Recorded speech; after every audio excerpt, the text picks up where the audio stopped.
We are going to start off the forum for the Senate District race, covering all of Harvey County, so part of Southern County. Anyway, we have our two candidates here, same rules as the last, minute 30 opening statements, minute to answer questions. You will get an alert when your time is running up. And without further ado, we'll just do opening statements. You want to start, Jason? I'm Jason Miller. I don't know how to use this. Oh, I should have done that. Hit the button, it'll turn red, and then you should be able to talk.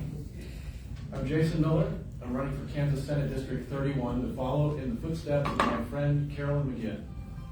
Carolyn's retiring after 20 years of service to our community, and on November 5, voters and you will choose either myself or Representative Owens to fill the big shoes that she leaves behind. In 1980, when I was 1 year old, Norma Daniels was elected to represent District 31 as the first female senator from Sedgwick or Harvey County. In the 44 years since then, we've set a Kansas state record for the Senate seat held the longest by consecutive women. Democrat Norma Daniels, Democrat Christine Downey Schmidt, and Republican Carolyn McGinn. I think this legacy says something about our community, and I set out last year determined to find someone to continue this record streak of moderate female representation. I talked to dozens of women, including women in this room, offering to be their campaign manager or to do anything I could to help them run. Almost all of them said no, and the others said, hell no. The most common follow-up response was, you should run. I resisted for months, but with the encouragement of my wife, a community of supporters, and some legendary women, I finally agreed. I work part-time at Grazing Plains Farm east of Newton, one of the last two dairy farms in Harvey County, and I'm the director of Mennonite Abuse Prevention, a small nonprofit where I'm an advocate for victims of sexual violence in Mennonite, Amish, and Brethren communities. I will show up, listen carefully, and work hard to advocate for the needs and best interests of this community. Thank you. Stephen. Thank you very much. As a husband, father, and business owner, I've been truly honored to serve for the last 6 years as a state representative for this area. During that time, I've had the opportunity to work on many different things, many of which are specific to our community, and I wanted to share those. Hopefully I better speak a little bit better into this microphone. First thing I've had the opportunity to work on is increased access to substance use treatment, including a $2.5 million appropriation that was recently made for MIRROR to create inpatient juvenile substance use treatment facility to serve South Central Kansas. I also led the way in funding for Prairie View and becoming the area's community behavioral health center, which significantly increases access to mental health services regardless of the ability to pay. Most recently, towards the end of the year, we increased Medicaid reimbursement rates to our hospital to the tune of over $80 million, which is significant to them. I had the opportunity to work with law enforcement as the chair of corrections and ensure that law and order was the primary focus. But I also had the opportunity to work with law enforcement on completely reforming our civil asset forfeiture code. We rebalanced need-based aid that benefits Bethel College and Heston College and all of the independent colleges. Even though the governor vetoed it, we found a way to ensure that our private colleges were taken care of. And finally, we eliminated food sales tax and, incredibly importantly, income tax on Social Security. There's so many more things that I look forward to answering your questions, and we'll go from there. Thank you. Okay, thank you very much. We will open up with kind of a general question. What made you decide to run for Senate as opposed to a different office? We'll start with Stephen. That's a great question. As your representative, it actually would have been much easier for me to just stay in my current role. To be quite honest, I really, really love the work that I've been able to do in the House. Being chair of corrections, being on the Judiciary Committee, as well as on the Appropriations Committee, I've been able to be actively involved in leadership and making decisions that move our state forward. But as I recognized, Senator McGinn was on the process of retiring. I thought this was a great opportunity to even further expand the opportunity that I had to serve my community in my area.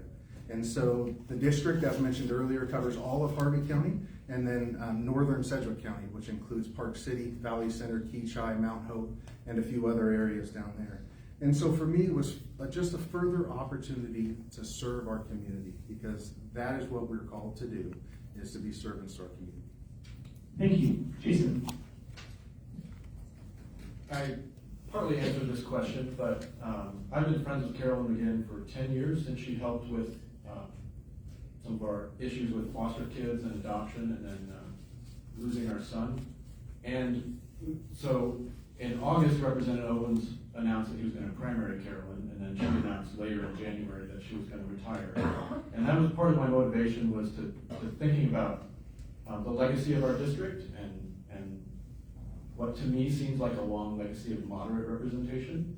And I was inspired to try to give voters choices, to have more than just one option, so decided to run. Thank you. Okay, I'm trying not to repeat the ones from last forum right away, because I'm sure you guys were taking notes here.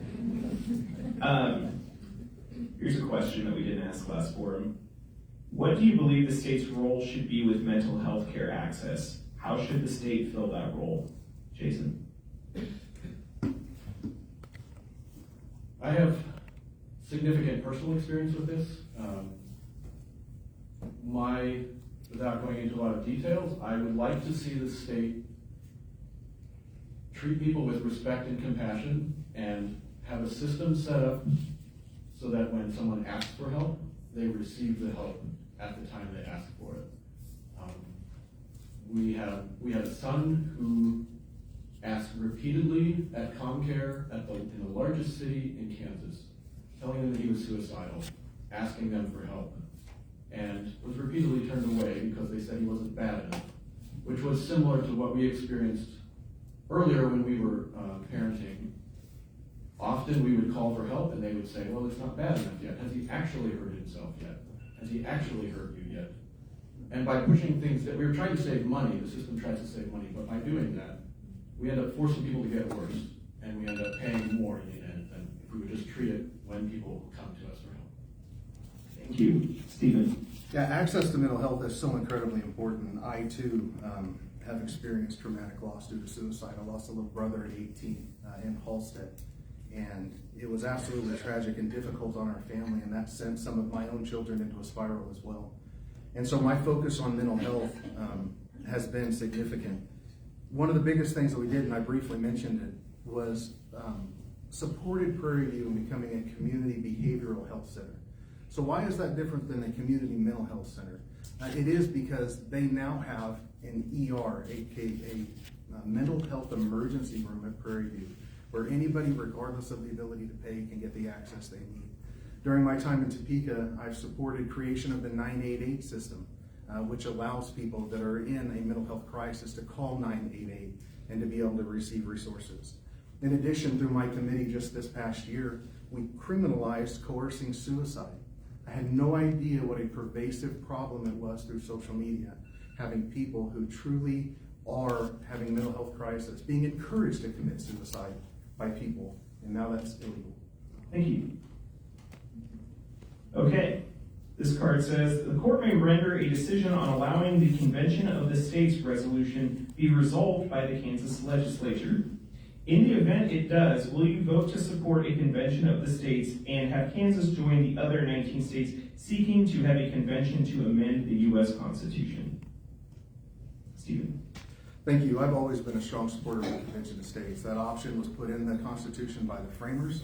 I'm a big believer in the framers of our Constitution and the options that we have to restrain the federal government. We know that we are on a collision path with destiny when it comes to our national debt. It is over $34 trillion and climbing at $1.8 trillion per year. This is purely unsustainable. We're reaping the benefits of printing trillions and trillions of dollars now with double-digit inflation, with challenges in your pocketbook. And so we have got to do something to regain control of our federal government, because without question, it's absolutely out of control, and it doesn't seem like they're going to fix themselves, so then it becomes the state's responsibility to step in and do so. Thank you. Jason.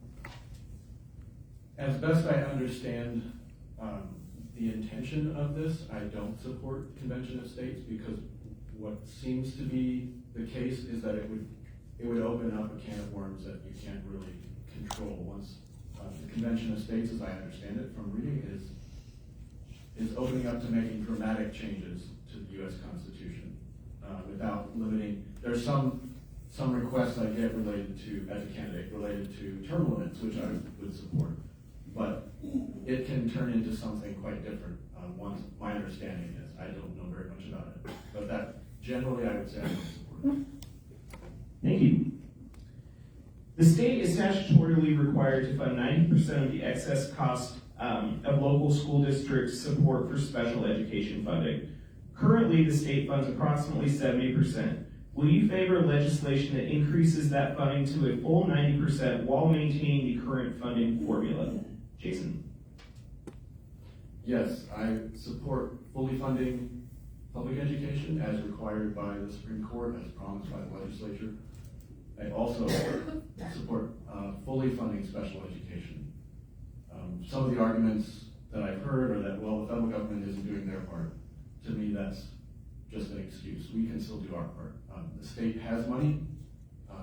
Representative Anderson said the state has lots of money. We could fund special education to take care of the kids who need it. Thank you. Thank you. Stephen. Yeah, so special education funding was increased by $75 million just this past year alone. And for 6 years straight, we fully funded public education. So ensuring that special education is funded is incredibly important. Can we get there? Do we have the full resources while still balancing? The state's checkbook is only so big without raising taxes, and people are already struggling. And so while this is a priority, there are also a tremendous amount of other priorities in the state that we have to address at the same time with the resources that we have. Thank you. There's another question. Will you support maintaining funding for public broadcasting at its current level? Stephen. I was on Kansas Week just about 2 weeks ago with Representative Ford Carr and Dr. Fox from Friends University. I think, go ahead. You've been on there plenty of times as well. Yeah, he's a talker. He is, but he's got a great beard, kind of like you. But yes, absolutely. I think that our public broadcasting does such a great job, and we have a very robust PBS system here. One of the things that they do is inform and educate and provide resources that you're not going to get on mainstream media. And things like Kansas Week are so important because it allows us to get on and to share what's going on in Topeka's. Communication for me is so incredibly important. Jason. To answer the question, yes, I would support funding public broadcasting. And one fun story from this process, early on, Carolyn McGinn invited me to come up and shadow her on the Senate floor, and it was soon after there was a story. The local PBS station had aired a story that offended some lawmakers, and so they decided to try to cut the funding.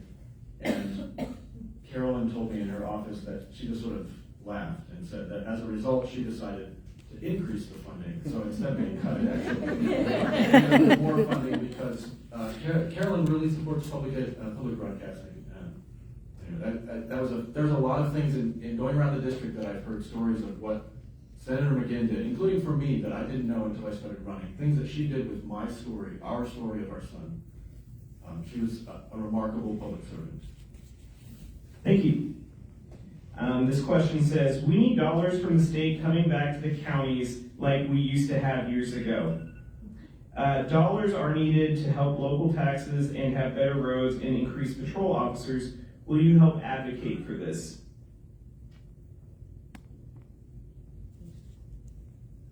Jason. Yes. I'm not sure what specifically. I know when Carolyn told me that when she ran in 2004, she was running on the, and I don't remember the acronym, ad valorem tax aid something. Local ad valorem tax reduction, That one. LABTR. That was her big issue, and she has been in there 20 years and still didn't fix it and sort of gave up. I don't know what the answer is, but I do understand that it's a big issue. Yeah, there's a million acronyms in the legislature, and LABTR happens to be one of them. Now, with the recent tax package, what was LABTR that hadn't been funded in more than 20 years is now eliminated, so it doesn't exist. But the state still does a tremendous amount in supporting our counties and our cities. For example, with roads and bridges, a lot of that money comes directly from the state, as Mike could talk about with KDOT extensively. In addition to that, we actually the state taxes 21.5 mils of property tax, which property tax relief is something that you've heard, and it's something that we've absolutely got to focus on. And so that's where we can actually make the difference in property tax. Folks, you have local elected officials on a county level and a city level and on a school board level, and the vast majority of property taxes goes to those organizations. Only 21.5 mils goes to the state. And so I would encourage you to continue to be involved in the local government budget process and express your concerns there as well. Thank you. I was trying to come up with the acronym too, because I don't know about it. I could not remember it for the life of me. Okay, we'll kind of switch back to some repeats now. Do you support legislation adopting Medicaid expansion? Why or why not? Stephen. Yeah, so I fully support Medicaid. You know, Medicaid was developed in the 60s by Lyndon Johnson for the elderly, for children, for expectant mothers. When Obamacare came along and purported to expand it, we haven't even taken it upon ourselves to take care of the truly disabled in our community.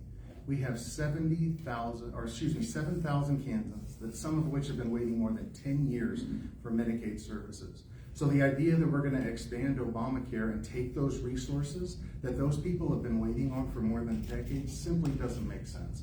We had to prioritize that over the governor's veto this year to fund 1,000 of those IDD and PDD waiting lists. Those are intellectually and physically disabled Kansans, truly needy Kansans. And until we take care of them, I cannot support Obamacare expansion.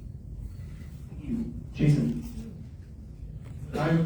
In the course of running for this seat, I've attended 2 candidate forums with the IDD population in Wichita, intellectual and developmental disability. I've talked to the leaders. Their statement is that Representative Owen's argument is a straw man. This isn't a choice. You don't have to choose between the two. So back in 2017 through 2019, I served on the State Mental Health Task Force at the state level, and these were leaders across the state majority were appointed by Republicans, also appointed by Democrats. And I was there as a parent of a consumer of mental health services. At that point, we issued 2 big reports to the legislature and unanimously recommended that Medicaid expansion is the most basic foundational piece of fixing the mental health system. Start with that and then start filling in some of the other pieces. More recently, I've gone around and talked to people, and I've seen public statements from Val Gleason, the CEO of NMC Health, and also public statements from Marcy Johnson at Prairie View, both saying Medicaid expansion is essential for our community. So as a public servant, I will listen to the leaders in our community, and I'll advocate for Medicaid expansion. Thank you. All right. Do you support school vouchers, and how do you think vouchers will impact rural school districts that you represent? Jason. I do not support school vouchers.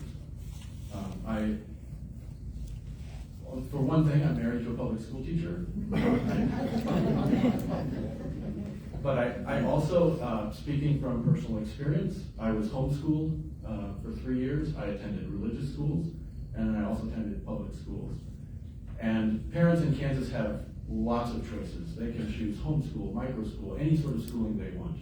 That's already available, but there are no restrictions. There are no standards that they have to meet. And from what we've seen in other states that have gone with vouchers or school choice or tax credits or whatever they want to call it, it pulls money out of public schools and gives it to schools that can choose to. They don't have to serve special needs. They don't have to serve special ed. They can choose who they want to take, and they're pulling money out of our public schools and harming public schools. Thank you, Stephen. Last year, even over the governor's veto, we passed the Kansas Parents' Bill of Rights, because Kansas parents should be the one dictating their child's education. Now, public schools are incredibly important. All 3 of my children graduated from a public school. I graduated from a public school. But what I focus on when this conversation comes up is what is best for the child. Who is making that decision for the child?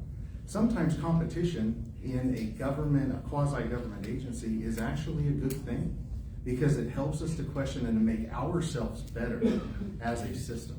Now, our schools are incredible. Heston schools are incredible, but we've always got to be open to what is best for the student, period. What is going to provide the best outcomes? And I have supported vouchers in the past, and there are times that I haven't, because it depends on the bill. It depends on the circumstances around it. But I am solely focused on the best outcomes for our children, because currently they're struggling. You can look at the test scores and you can see that they're struggling. And so we continue to work on things like our trade programs that are fantastic here in Newton and other opportunities for our children. We've got to focus on the kids. Thank you. Much time in the last session was spent on tax policy. Are there tax changes you support or wish to see accomplished this session? Stephen. Yeah, property taxes without question. You know, and I know that that was talked about in the earlier one. The bills that we put forward before the governor would have not, one bill was 2 mills off, another bill was 1 mill off. And we beat our heads up against the wall trying to get something done. And so what we were able to accomplish this year was increasing the residential exemption from, I believe it was at 45,000 up to 75,000. So your first 75,000 in value of your residential property is no longer subject to the 21.5 mills. So working on property tax, working with our local governments, with our cities, with our schools, and trying to find the best solution to revamping property tax is without question the top priority. Thank you. Jason. My approach to complex problems is to first figure out what the priorities are. And my priorities as a public servant, as a representative of this community, would be what empowers families, what strengthens families, and what strengthens communities. And so with that in mind, property taxes is definitely an issue, because it's something you can pay off your home and your property taxes can still go up. Your value of your house might not go up. I don't understand all of the intricacies of why there were 5 or 7 or however many vetoed tax bills, but it does seem quite reasonable that we can reduce property taxes. I also agree very much with Jenna that there have been bills put forward to try to reduce sales tax on feminine hygiene products, diapers, things that are essentials for raising a family, to try to support families better in our communities, to make it easier for people to have families and to be in community and to stay in their home. Those would be my priorities. Thank you. Would you support marijuana legalization in Kansas, and what would such a policy have to look like to earn your support? Jason. I support medical cannabis. That would be, so this is part of just being realistic. It's here. We have doctors in Newton telling patients to go get it. I have friends at my Mennonite church who use it for cancer. It's being used, so it's accessible.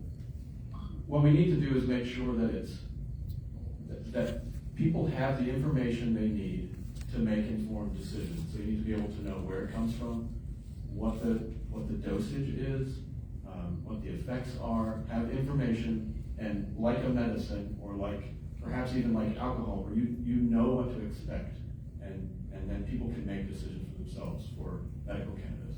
Thank you. Stephen. So as Chair of Corrections and Juvenile Justice, this is a topic that we've studied extensively, and I ask myself simply, is more and easier access to marijuana beneficial for our children? While I recognize there may be some medical benefit, some pain relief benefit, I'm concerned about our kids, and I'm concerned about more and easier access. As we see what's happened down in Oklahoma with access, and over in Colorado with access, we've seen a significant increase in the number of children in ERs, the number of children that are picking up even stronger addictions. And so I'm very, very hesitant to support a marijuana program, because nearly every program that has been started for medical purposes inches its way towards recreational purposes, and then all of a sudden we have full-blown marijuana. So with that in mind, unless it is highly regulated, unless it is through your doctor, unless it is through your pharmacy, I do not see myself supporting it. Thank you. We've been in kind of a drought for a number of years. We have the Ogallala Aquifer draining down. It doesn't look like that's gonna stop. What is your viewpoint on the role of the state in preserving water resources, Stephen? So it's incredibly important. Kansas is such an agricultural state. And I've had a chance to work on these issues with our Ag Committee and with our Water Committee up in Topeka. And that's why I carry the endorsement from the Kansas Farm Bureau as well as the Kansas Livestock Association in this race, because they understand that I understand the importance of water. Most recently, there's been a significant fight with the city of Wichita that is trying to reach into our water rights and take more of our water away. Now, I'm not saying that we shouldn't be good neighbors when they're having a hard time with Cheney Reservoir being low and things like that. But the idea that we need to permanently give up our water rights doesn't make sense. There's gotta be a balance, and we've gotta recognize the importance that our ag producers play in our state and in the nation and truly in the entire world. Thank you, Jason. I was just reading, there's a new article in Nature magazine about water conservation and some successful methods. And what they found is that it requires starting at the grassroots. The state needs to work directly with the farmers and have buy-in. I don't know any farmer who wants their water to run out, but it's like this game of somebody has to go first, somebody has to cut. We don't want to lose money. You don't want to go under. I work on a 5th generation family farm, desperately trying to keep it going. The state can help transition, but we have to be able to keep farmers and keep everybody solvent to give them, we've transitioned in other kinds of technologies and other ways away from things. But it needs support from the state. We need to respect farmers and people who need the water and allow them to make a good living while they're transitioning to something else. But conversation and collaboration is going to be the key. Thank you. 2 years ago, state voters voted to uphold a ruling by the Kansas Supreme Court to protect the constitutional right to abortion. Do you think legislative action is needed following that vote? Jason. I don't support any further restrictions. I think what is currently, so we've had multiple Kansas Supreme Court rulings, and we've had a very clear vote by the public. I don't support any further restrictions. Stephen. As a Bible-believing Christian, I'm going to share with you Jeremiah 1:5. Before I formed thee in the womb, I knew thee. Before thou camest forth out of the womb, I sanctified thee. To me and my beliefs, all life is truly precious. And while Kansans did turn down by them both amendment, we now have a strict scrutiny standard on abortion that's set in our Constitution via the Supreme Court. And that strict scrutiny standard is literally eliminating all of the rules and regulations on abortions. Kansas is becoming the abortion destination of the region due to this. We're seeing the return of dismemberment abortions, late-term abortions. And folks, it is simply not right that we allow those things to come back when we've gotten rid of them in the past. And so with that, we've got to keep working on this issue. I absolutely support common sense regulations on abortion. Thank you. What, in your opinion, is the biggest issue impacting our legislative district, and how would you like to see that issue addressed?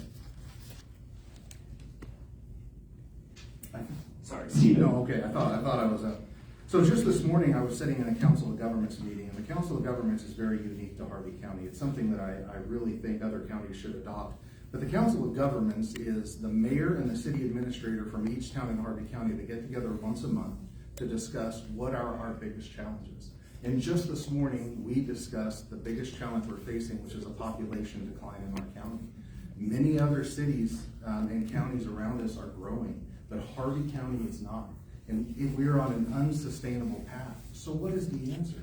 Well, I don't have the answer, but what I do know is by working with our local leaders, with our state leaders, working with our economic development folks, and so many other things, we can turn that tide around. So population decline, without question, is the biggest challenge that our county faces in the near term. Thank you. Jason. I'm going to combine Stephen's answer with the question. When I kicked off my campaign, and we had a really overwhelming response when we had 200 people show up, and then people started at our kickoff event. People asked, well, how did you get young people to show up? How did you get young families to show up? Well, we created a space where they wanted to be.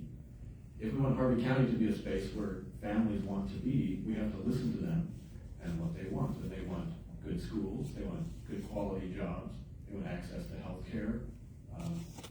To that end, I think that Medicaid expansion is critical. From listening to people like Val Gleason and Marcy Johnson, Prairie View is losing, I think, about $1 million a year as long as we don't expand Medicaid. And NMC Health is considered a rural hospital and is at risk of closing if we, not at imminent risk of closing, but it is being hurt by not expanding Medicaid because we've now sent approximately $7 billion of Kansas tax money to the government and we get none of it back because we're just allowing it to be spent by other states. Thank you. Can you name an issue, belief you have, or action you've undertaken that represents a departure from the majority stance of your party? Jason. I was wondering if you would ask this question. So, it's difficult to answer. So I grew up very conservative Mennonite. I'm the first person anywhere in my family to even register to vote, let alone run for office. The parties have never made sense to me. So through May, for a decade or more, I was a registered Republican. In May, in order to run in this weird system we have, in order to give you a choice, I had to register as a Democrat. My campaign treasurer is a Republican, happens to be my wife. That probably goes against the Democratic Party. Stephen. That's funny you mentioned that because my very first, when I ran for office in 2018, my treasurer was a Democrat. And so she happens to be here. Hi, Gloria. so it was kind of funny how that works. You know, just this past legislative session, we're talking about tax policy. We had a bill that, again, passed the House absolutely unanimously, 100% bipartisan, which, by the way, as many bills actually do. But it went to the Senate and it was killed, even though it passed unanimously in the House, and it was over a simple grudge by the Senate President at that time.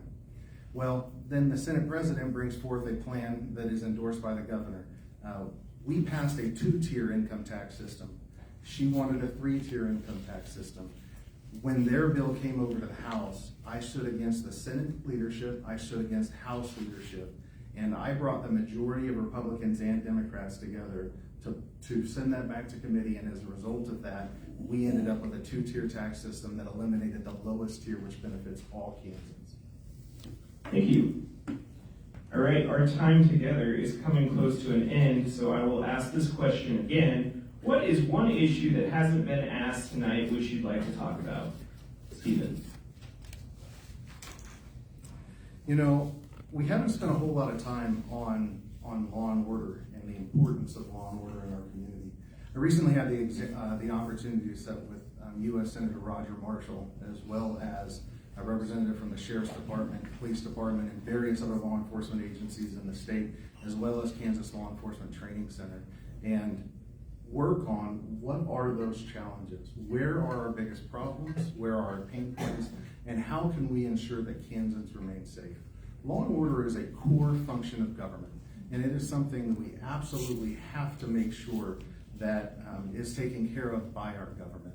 So during that meeting, we had a chance to make recommendations to talk about the southern border and the amount of fentanyl and human trafficking that's coming across our border. 90% of all fentanyl comes across the southern border that is in the state of Kansas. This is a huge issue that we absolutely have to get our hands around, and I've been really blessed with Representative Anderson's support to fund the KDI and helping them to fight back against fentanyl. Thank you. Jason. One of my critiques of events like this is that we're creating a space for a mature audience, and we get questions that are from your perspective, but we haven't talked anything about child care affordability because I don't see any children in the room. We haven't talked a lot about just basic housing affordability, being able to buy a house, rent a house, and do. Those are some really important issues if we want to have a population that's going to grow. If we want families to move to our community, we need to work on accessible, high-quality child care that's affordable. It is really expensive to have a child in child care. If you have children and grandchildren, you should ask them how much. It almost doesn't make sense to work. That's one of the biggest issues that I've been hearing as we go door to door, is that expensive to have a child. So that might be part of the reason why our population is. Thank you. We have time for one more. What's one challenge in your specific district that makes it unique to others in Kansas, and how do you think you can address the need? Jason. This is a specific, very specific topic that is a passion of mine, that I think is unique to our district. Not just our district, but we are one of the main ones. There's a significant population of children in our district who are very near and dear to my heart, who are not allowed to go past 8th grade in high school. I'm the first generation in my family to graduate from a public high school. The conservative Mennonite groups force their kids to drop out after 8th grade. The public school that I did go to was half Amish, so through 8th grade there were 150 students in each class. When I went back as a sophomore, there were 75. All of them are forced to drop out. Being cut off from a public education, from a high school education, severely limits your options. I have multiple friends who had to get GEDs and try to manage a way to get a job. I don't want to force people to go to school, but I have a really deep passion for kids, for giving them the opportunity to have a free public education. Thank you. Stephen. Well, I kind of answered that question when I was talking about our population challenges as the most, but really a sub part of that is economic development, and specifically economic development with our challenging utility costs. Harvey County has very high utility costs as it relates to many of the counties around us. McPherson's a great example of very forward-thinking city leaders that recognize that energy and water are truly going to be one of the biggest economic drivers. And so I believe that we can continue to work on economic development. We have a great EDC with Beth Shelton, who part and parcel has brought in GAF that is going to be a boon for our community.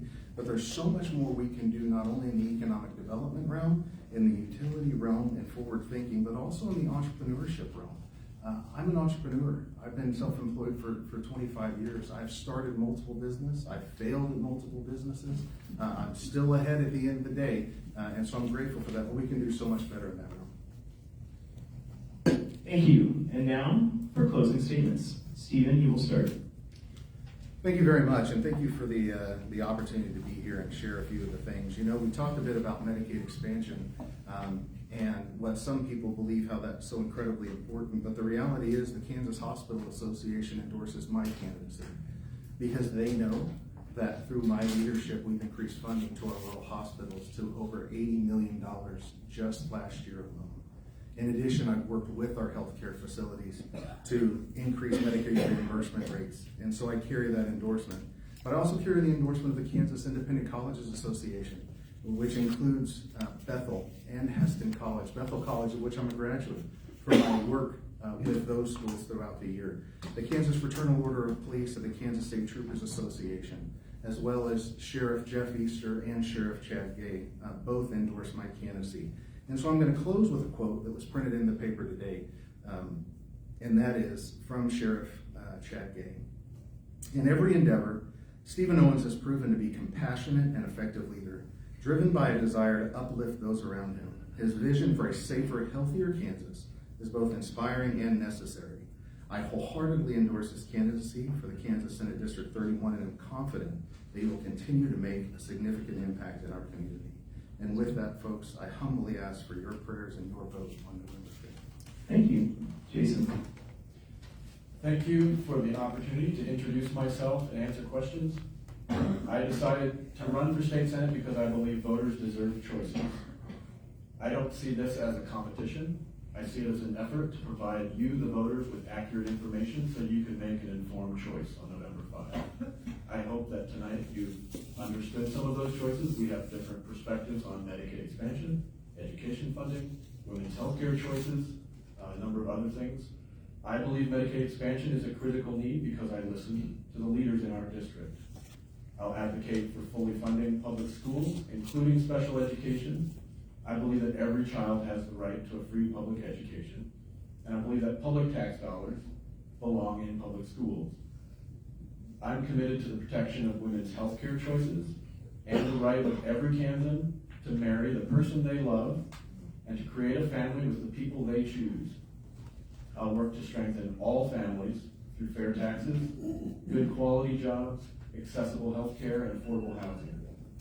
I'm applying for the job to represent you in Topeka, and if you elect me, I'll show up, listen carefully, and work hard to advocate for the needs and best interests of our community. Thank you. And thank you, our candidates. We'll give them a round of applause.